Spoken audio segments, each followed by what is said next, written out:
నువ్వు క్షమించడం అంటే అదే. ఏడి మీ మామగారేడి? మరి అక్కడ ఉన్నాడే, మరి క్షమిస్తే అక్కడ ఎందుకు ఉన్నాడు? అయ్యా ఆడిని కూడా అంతేనయ్యా, ఆడిని కూడా బతికించడమే క్షమించడం అంటే. ఎక్కడో చోట బతుకుతున్నాడని వదిలేసా, లేకపోతే అది సజీవ సాగు సమయంలో కాళదాసు గడు పెద్ద అత్తం చూసావా, మామని చూసామంటే ఈడు బతికొండ పట్టే కదా నన్ను ఎట్లా అంటున్నారు, ఈడు సత్తే బాగుండని సంపేద్దాం అనుకుని క్షమించానయ్యా.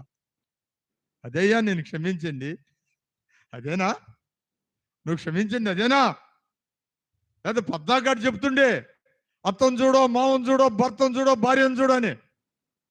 ఏ మాటలు ఏంటంటే నువ్వు బయటికి వెళ్తే వాళ్ళు వచ్చి నా ముఖం ఎంక చూస్తుంటే నువ్వు మీ అత్తను వదిలేసావుగా అనిపిస్తుంది నాకు. ఇది బతుకొండబట్టే కదా ఈ బాధ. ఇది చంపేద్దామని చూసి వదిలేసానే, క్షమించి.